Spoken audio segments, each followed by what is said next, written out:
नमस्कार दोस्तों, मेरे YouTube चैनल के एक नए वीडियो में आप सभी साथियों का स्वागत करता हूं। आज के वीडियो का मुख्य टॉपिक है मध्य प्रदेश में वैदिक काल से लेकर 6वीं शताब्दी तक के इतिहास के महत्वपूर्ण तथ्यों पर चर्चा करना। हमें इस वीडियो में उन तथ्यों को, उन स्थानों को और उन विद्वानों की पुस्तकों को विशेष ध्यान रखना है जिसमें ऐतिहासिक रूप से मध्य प्रदेश के किसी न किसी स्थान का संबंध रहा है या जुड़ाव रहा है। तो ज्यादा समय न लेते हुए चलिए प्रारंभ करते हैं। मध्य प्रदेश की वैदिक स्थिति। तो प्रारंभिक वैदिक काल में विंध्य पर्वतों ने इंडो आर्यन क्षेत्र की दक्षिणी सीमा का गठन किया था। तो वैदिक काल में जो विंध्य पर्वत था वो इंडो आर्यन क्षेत्र की दक्षिणी सीमा का गठन करता था। तो इसका सीधा सीधा अगर इससे क्वेश्चन आएगा तो क्वेश्चन आएगा कि विंध्य पर्वतों ने इंडो आर्यन क्षेत्र की किस सीमा का गठन किया, तो इसमें सही आंसर हो जाएगा दक्षिणी सीमा का गठन किया। किसने? विंध्य पर्वतों ने। इसके बाद और आगे चलते हैं। प्राचीन प्रचलित संस्कृत। तो प्राचीन प्रचलित संस्कृत पाठ ऋग्वेद में नर्मदा नदी का उल्लेख नहीं मिलता है। तो इससे क्वेश्चन बन सकता है कि प्राचीन सबसे या फिर सबसे प्राचीन वेद ऋग्वेद में किस नदी का उल्लेख नहीं है, तो इसमें आंसर आ जाएगा नर्मदा नदी का। नर्मदा नदी का ऋग्वेद में किसी प्रकार का कहीं उल्लेख नहीं मिलता है। इसके बाद अगला देखते हैं। अब 4वीं शताब्दी से इधर आ जाएगा। 4वीं शताब्दी ईसा पूर्व पाणिनि द्वारा लिखित पुस्तक या व्याकरण के प्रसिद्ध विद्वान पाणिनि ने मध्य भारत में अवंती जनपद, ये महत्वपूर्ण है, अवंती जनपद का उल्लेख किया। यह क्वेश्चन इसमें क्वेश्चन बन सकता है इस प्रकार का कि पाणिनि ने अपनी पुस्तक में मध्य प्रदेश के किस क्षेत्र का उल्लेख किया है, ऐतिहासिक क्षेत्र का उल्लेख किया। तो अवंती जो जनपद था, इसका उल्लेख किसने किया? पाणिनि ने अपनी पुस्तक में किया। पाणिनि की पुस्तक का नाम था अष्टाध्यायी, जो कि व्याकरण की बहुत महत्वपूर्ण पुस्तक मानी जाती है ऐतिहासिक दृष्टि से। इसके बाद देखते हैं, इसमें नर्मदा के दक्षिणी क्षेत्र में बसे केवल एक क्षेत्र, और इस पुस्तक में पाणिनि की नर्मदा के दक्षिणी क्षेत्र में बसे एक क्षेत्र अस्मक या अस्मका का उल्लेख मिलता है। अस्मक भी मिलता है इसका नाम, और अस्मका, तो इसका उल्लेख भी पाणिनि की पुस्तक में मिलता है। इसके बाद हम आ जाते हैं बौद्ध साहित्य में। बौद्ध साहित्य मतलब 6वीं शताब्दी ईसा पूर्व। तो बौद्ध पाठ अगुंतरा निकाय, या इसको बोलते हैं बौद्ध ग्रंथ अगुंतर निकाय। तो अगुंतर निकाय भी कहीं कहीं मिल जाता है और कहीं कहीं अगुंतारा निकाय भी, तो दोनों सही हैं। तो बौद्ध ग्रंथ अगुंतर निकाय ने 16 महाजनपद का नाम दिया, या फिर ये कह सकते हैं, इससे क्वेश्चन बनेगा कि 16 महाजनपदों का उल्लेख किस बौद्ध ग्रंथ से हमें मिलता है सर्वप्रथम। तो इसमें सही आंसर होगा आपका अगुंतर निकाय। ठीक है। इसमें अब ये बताया गया है कि कौन कौन से ऐसे महाजनपद थे जिनकी सीमाएं वर्तमान मध्य प्रदेश से लगती हैं या जो मध्य प्रदेश से जुड़े हुए हैं, जिनमें से अवंती, चेदी और वत्स, ये मध्य प्रदेश के कुछ हिस्से आते थे। मतलब मध्य प्रदेश का जो वर्तमान में कुछ भाग है, ये भाग इन्हीं तीनों महाजनपद जो थे इनके अंतर्गत आता था। तो एक क्वेश्चन इससे ये भी बन सकता था कि मध्य 16 महाजनपदों में से कितने महाजनपद थे जिसकी सीमा या जो मध्य प्रदेश से लगे हुए थे या मध्य प्रदेश में जिसकी सीमा थी, तो वो 3 आ जाएंगे। अगर ये आ जाता है कौन कौन से हैं, तो अवंती, चेदी और वत्स, ये 3 थे। इसके बाद आगे चलते हैं। एक विद्वान हुए महावास्तु।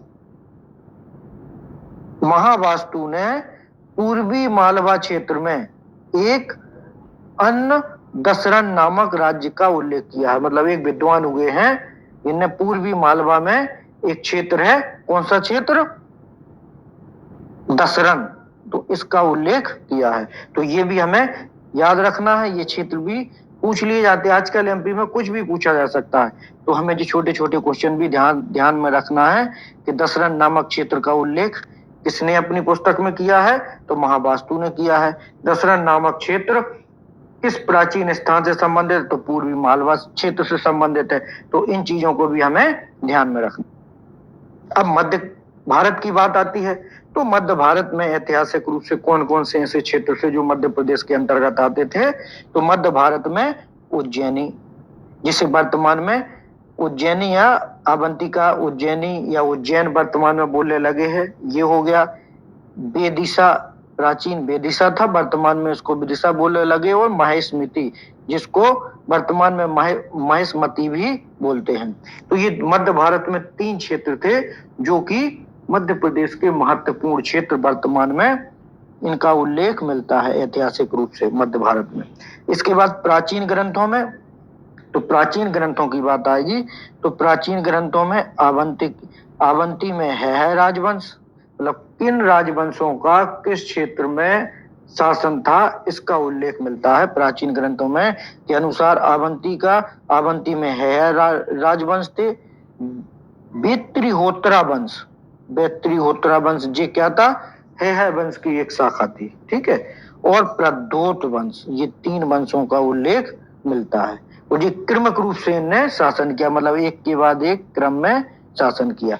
या इसको सामान्य भाषा में ये समझ लेते हैं कि प्राचीन ग्रंथ में क्या पता चलता है कि आवंती या उज्जैनी या महेशमती, नहीं, उज्जैनी और या आवंती में 3 राजवंशों का शासन रहा। पहला था है वंश, फिर दूसरा था वित्रिहोत्रा वंश और तीसरा था प्रद्योत वंश, जिनने क्रमिक रूप से एक के बाद एक शासन किया। इसके बाद आगे देखते हैं प्रद्योत के शासन में, जो प्रद्योत वंश का शासन था, इसमें अवंती भारतीय उपमहाद्वीप की एक प्रमुख शक्ति बन गई। वेरी इंपॉर्टेंट क्वेश्चन आ सकता है, किस प्राचीन राजवंश के शासन काल में अवंती भारतीय उपमहाद्वीप की एक प्रमुख शक्ति बन गई? तो प्रद्योत जो शासन था या प्रद्योत वंश के शासन था, तो प्रद्योत के शासन काल में क्या हुआ? अवंती जो जनपद था भारतीय उपमहाद्वीप की एक प्रमुख शक्ति बन गई। ये भी क्वेश्चन बहुत इंपॉर्टेंट है, आ सकता है। बाद में इसके बाद फिर क्या हुआ? अवंती में शिशुनाग ने कब्जा कर लिया, मतलब प्रद्योत के बाद फिर अवंती पर शिशुनाग ने कब्जा कर लिया और मगध साम्राज्य में मिला लिया। शिशुनाग मगध साम्राज्य का या मगध वंश का शासक था। तो अब तक ये क्या था? प्रद्योत के पास था। प्रद्योत वंश के बाद फिर शिशुनाग ने इस पे कब्जा किया और मगध साम्राज्य का एक अंग बना लिया। तो शिशुनाग वंश ने नंदों को उखाड़ दिया था, ठीक है। शिशुनाग वंश जो था, इसको किसने हटाया था? तो शिशुनाग को नंद वंश का प्रमुख शासक कौन था? महापद्मानंद। तो शिशुनाग वंश को नंद वंशों ने उखाड़ दिया था, जिन्हें बाद में फिर नंद वंशों को नंद वंश के बाद मौर्य वंश आए, तो मौर्यों द्वारा स्थापित किया गया। तो नंद वंश के बाद मौर्य वंश आए। तो साधारण से उसमें इसको समझा जा सकता है कि सबसे पहले जो अवंतिका थी, तो अवंतिका में 3 राजवंश थे जिनका क्रमिक रूप से शासन रहा। है वंश, वित्रिहोत्रा वंश और प्रद्योत वंश। प्रद्योत वंश में अवंती सबसे ज्यादा अच्छा समय था और उसको भारतीय उपमहाद्वीप की प्रमुख शक्ति बन गई थी प्रद्योत वंश के शासनकाल में। फिर कुछ समय के बाद शिशुनाग वंश आया, जिसने प्रद्योत वंश को पराजित करके वहां अपना कब्जा कर लिया। शिशुनाग वंश को खत्म करने के लिए नंद वंश आया। नंद वंश ने शिशुनाग वंश को खत्म किया और अवंती पे स्थापित हो गया। और नंदों को खत्म करके नंद वंश महापद्मानंद, इनको खत्म करके महापद्मानंद संस्थापक था मौर्यों ने, मौर्य साम्राज्य का ने क्या किया? जिसका प्रमुख शासक था चंद्रगुप्त मौर्य, ठीक है। तो चंद्रगुप्त मौर्य ने क्या किया? अवंती को अपने में मिला लिया। इस प्रकार से ये ऐतिहासिक रूप से मध्य प्रदेश की मौर्य वंश तक की महत्वपूर्ण जानकारियां आपसे साझा की गई। चैनल को लाइक करें, सब्सक्राइब करें और अपने दोस्तों तक पहुंचाएं।